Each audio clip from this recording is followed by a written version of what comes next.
Hola, ¿qué tal? Vamos a iniciar con nuestra clase de informática y el día de hoy vamos a hablar de un tema bastante interesante, o bueno, espero que así les resulte, y que es nuestra unidad central de proceso, también conocido como el procesador. Vamos a ver de qué se trata y bueno, aquí está una imagen del procesador. El procesador es este chip que está aquí. Su nombre en inglés es Unidad Central de Proceso. Aquí dice CPU porque está en inglés, pero nosotros lo vamos a manejar en español. Pero si nos vamos a referir a él como el CPU. Bueno, ¿qué es el CPU? De eso vamos a comentar en este momento. El CPU es el chip principal de la computadora y está instalado en la parte de en medio, en algunos casos, de nuestra motherboard. ¿Qué es una motherboard? Es una tarjeta verde que nosotros normalmente vemos cuando abrimos los aparatos, ¿no? Cuando por ahí se rompió la tele o nuestro sistema de audio también se descompuso, encontramos una placa verde. Bueno, en el caso de la computadora, que cuenta con un CPU, se encuentra insertado en la parte de en medio. Entonces ahí se va a alojar nuestro CPU. Pero bueno, vamos a hablar un poquito más de qué es el CPU.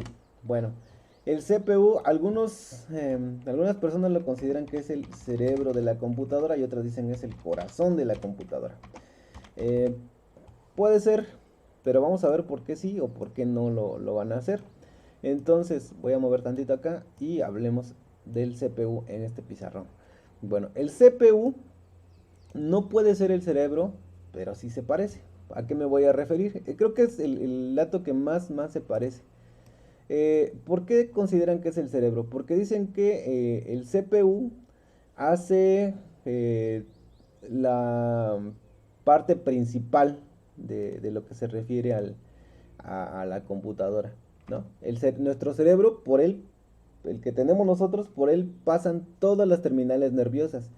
Y de ahí que el sistema del olfato, del gusto, de la vista, el sistema nervioso, todos pasan por ahí, ¿no? Todas nuestras señales, cuando nos pellizcamos, el cerebro es el que determina en fracciones milésimas, no sé a qué velocidad trabajará el cerebro, que sentimos dolor, ¿no?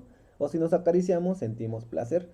Bueno, algo así pasa con la computadora. Todo lo que nosotros hacemos desde el teclado y del mouse en un tiempo muchísimo, muy corto, vemos puedo decir así, esa reacción, ¿no? Lo que en el cerebro serían las sensaciones. Y se parece mucho, porque efectivamente nuestro CPU hace algo similar. Sin embargo, eh, no puede ser el cerebro de la computadora. Lo correcto es esto. No es el cerebro de la computadora. ¿Por qué no es el cerebro de la computadora? Porque el cerebro de la computadora tiene la capacidad de imaginar. Cosa que nuestro cerebro, bueno, nuestro CPU no puede imaginar.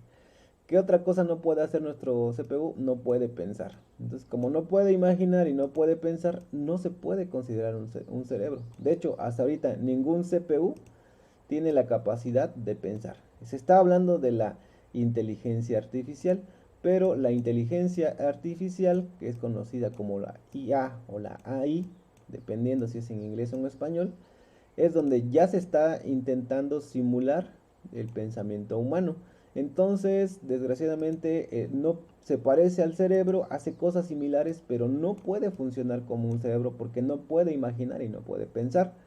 Otros dicen, entonces es el corazón, porque el corazón es un órgano que necesitamos para poder vivir. Tiene que estar bombeando todo el tiempo, día y noche, durante toda nuestra vida, la sangre para que funcione el cerebro, para que funcione pues nuestro cuerpo, ¿no? Con el sistema circulatorio. Pero hasta ahí diríamos, sí, puede ser el corazón. Sin embargo, existen computadoras que pueden trabajar sin el CPU, sin corazón, podríamos así decirlo. ¿Por qué? Porque hay otras arquitecturas y es de lo que estamos hablando. Hay arquitecturas que no necesitan el CPU. Bueno, sí lo necesitan, pero es decir, no es necesario que esté ahí. Por lo tanto, no puede ser ni el cerebro ni puede ser el corazón. Bueno, pero entonces, ¿cómo funcionan estas computadoras si no tienen un cerebro y no tienen un CPU? Bueno, lo que sucede es que hay diferentes arquitecturas, como les comentaba, y hay algunas arquitecturas que trabajan en base a una red. Imaginemos que esto que estoy dibujando son unas computadoras. Todas estas computadoras tienen teclado, mouse y monitor, pero no tienen el CPU. En ocasiones, lo único que se les pone a estos equipos es una pequeña terminal, que es como un pequeño cuadrito donde puedes conectar una memoria, tener quizá un disco duro, y eso es todo. Pero tienen una particularidad, todas están conectadas entre sí y están conectadas a una computadora todavía más poderosa, donde sí tenemos el gabinete, supongamos que este es el gabinete, y todos los demás dispositivos. Entonces, para que esta computadora pueda funcionar, pues se conecta con las computadoras. De tal manera que cuando nosotros prendemos la computadora, cada una de estas se conecta directamente a través del cable a la computadora central, ¿no? Que normalmente se le llama el servidor.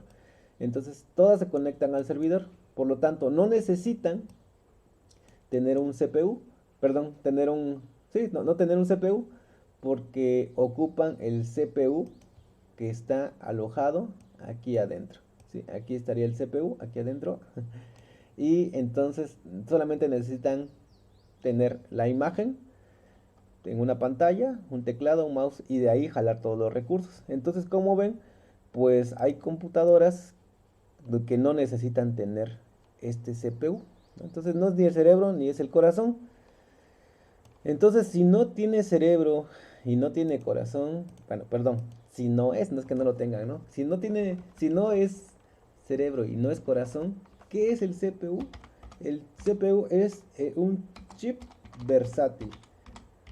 Espero que tengamos más o menos la idea de qué es un chip. Y si no, se los comento. Un chip es una especie de rectángulo pequeño, bueno, físicamente así se ve, que siempre encontramos en los aparatos eléctricos, ¿no? Están ahí y hay muchísimos en una placa verde que, como comenté al principio, se llama motherboard, y hay de diferentes tipos, de diferentes tamaños, y todos hacen alguno diferente. Si tú tienes un reloj, por ejemplo, y de ese reloj lo abres, vas a encontrar un chip que es un chip contador donde vas a llevar los segundos, perdón, ¿no? Y de ahí se va a crear además programación. Si tú tienes una serie navideña, ahí con tus luces, ahí también vas a encontrar que hay un chip que nos va a ayudar a que puedan parpadear, a que se pueda hacer como, digamos, la magia o el propósito principal de nuestra serie navideña, ¿no? En este caso. Pero ¿qué pasa con el CPU? El CPU, bueno, ahí ya tenemos la imagen en la parte de arriba, pero lo voy a volver a dibujar acá para imaginarnos un poquito más. El CPU es una serie de capas de litografía. La litografía es como serigrafía, pero que se dibujan al principio en una pared enorme. Imagínate que hay una pared como de 50 por 50, una pared enorme, enorme, enorme, sobre la cual se va dibujando con pequeñas líneas una serie de circuitos como esa placa verde, ¿no? Que te dicen, pues por aquí va a caminar la información. Porque esos caminitos, esas carreteritas que se ven, por así decirlo, es donde va a fluir la información y va a llegar a unos chips que también hacen algo, y de ahí quizás se vayan a ir a otros chips, ¿no? Entonces, si al final obtenemos como una especie de carretera con edificios, ¿no? Porque hay muchas cosas que hacer. Imagínatelo, eso súper pequeñito, dibujado en un enorme tablero, una enorme pared. Ya que lo terminan de hacer, ya que funciona, lo reducen de esos 50 metros, lo reducen al tamaño de nuestro CPU, que realmente es de un tamaño muy pequeño, que es algo así como de 4 o 5 centímetros cuadrados aproximadamente. Entonces ahí está impresa toda una serie de instrucciones que van a hacer que nuestro CPU pueda funcionar de diversas maneras. Y de hecho, versátil quiere decir eso, que es diverso. Y por ejemplo, ese CPU tiene las capacidades para que cuando tú estés ocupando la computadora esté funcionando tu sistema operativo, que tal vez es Linux, tal vez es Windows, pero está funcionando gracias a ese camino que hay ahí de información que le está indicando qué es lo que tiene que hacer. Y a lo mejor tú le das doble clic a una película y entonces vas a ver que tu CPU va a funcionar como un reproductor de video, ¿no? Y dices, wow, no, estoy viendo ahora video. Tú dices, pues voy a darle doble clic a este archivo de audio. Entonces, quieres escuchar música.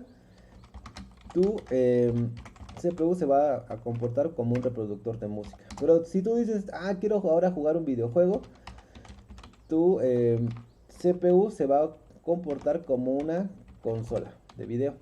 Y si dices, me gustaría aprender a volar un avión, entonces tú descargas un programa que hace que ese CPU se comporte como un simulador de vuelo. Entonces nuestro CPU es capaz de hacer muchísimas cosas gracias a la capacidad que tiene y al diseño que también con el que fue pensado, pero cada vez podemos hacer muchísimas cosas más. Entonces nuestro CPU entonces no es ni un corazón, no es tampoco un cerebro, es un chip versátil nada más, hasta el momento. ¿Qué pasa con nuestro CPU cuando compramos una computadora? Eso es lo primero que debemos de conocer, porque de ahí va a depender las capacidades que va a tener nuestro equipo, ¿no? La velocidad a la que va a ejecutar y los procesos que puede realizar. Por eso es muy importante que siempre que compres un equipo, conozca sus características. La principal, el CPU. Y entre más caro sea el equipo, desgraciadamente, mejor es el CPU. Y lo otro, el sistema operativo, ¿no? Para que no te pase que compraste un buen equipo, pero tu sistema no corre como, bueno, no cubre las necesidades que tú tienes. Claro, al principio, pues, no hacemos gran cosa, solamente jugar, escuchar música y demás. Y a esto voy. ¿Por qué es importante tener un CPU tan potente? Bueno, te comento que hay CPUs, perdón, hay computadoras que tienen más de un CPU. El CPU tiene un núcleo y hay computadoras que tienen eh, hasta 10 núcleos. Eh, Voy a decirlo así como si fueran cerebros. Haz de cuenta que tienes 10 cerebros en una computadora. ¿Y para qué lo necesitas? ¿Para qué necesitas tanto procesamiento? Bueno, tal vez tú en tu casa no lo necesites porque tu computadora es un equipo doméstico que solamente te sirve para hacer las tareas, ¿no? Pero ahorita que estamos viviendo la pandemia, por ejemplo, necesitamos que sí existan equipos bastante potentes porque los CPUs que se utilizan en la medicina necesitan esa potencia para poder simular posibles combinaciones que puedan generar una vacuna contra el COVID-19. Entonces, ¿cómo le van a hacer? No van a estar inyectando persona por persona, no van a estar haciendo pruebas con tantos ratoncitos, sino lo pueden simular a través del CPU. Y para poder hacer esa simulación, se necesita que este chip versátil nos pueda ayudar con esa tarea. Entonces, básicamente el chip lo que hace es matemáticas para poder hacer esas combinaciones. Y también, imagínate que vas a crear la vacuna contra el COVID. Necesitas de una computadora para hacer todo ese procesamiento. Ahora, imagínate que te piden que desarrolles un sistema que pueda, pues, predecir cuándo va a temblar. Para hacer eso hay condiciones de nuestro mundo que son analizadas, imagínate que este es nuestro planeta, que son analizadas por satélites que están por ahí volando, por sensores que están dentro de la Tierra ubicados en diferentes lados, que están midiendo todo lo que está sucediendo en la Tierra, mientras esta se va moviendo, mientras el Sol por ahí está influyendo también, para poder entender en qué momento va a temblar, quizás suceda algo, ¿no? Algo al mismo tiempo, algún acomodo, algún movimiento, algo tiene que suceder, el cambio de, no sé, de temperatura, de la presión atmosférica, algo va a suceder. Entonces, para obtener todos esos datos y luego mandar a una aplicación de teléfono celular la probabilidad de que vaya a temblar, necesitamos mucho procesamiento. Y para poder hacerle eso necesitamos computadoras con gran cantidad de procesamiento donde se reciba información que a través de la lógica crea una probabilidad y con ella nos acerquemos a lo que va a suceder en la Tierra, porque los cálculos actualmente de lo que sucede en nuestro planeta son datos probabilísticos, no son datos exactos, se tienen que interpretar y a partir de ahí que pueda suceder o no, pero cada vez se acercan más. Entonces, por eso la necesidad de que haya, perdón, tantos CPUs, tanta capacidad de almacenamiento y de procesamiento en las computadoras. Y bueno, nosotros tenemos una máquina casera en la que quizá no necesitemos más que nuestro CPU que nos permita ver videos, tal vez abrir un videojuego y bueno, es hasta el momento lo que necesitamos, pero de esto se trata el CPU. Nos vemos en la clase, hasta luego.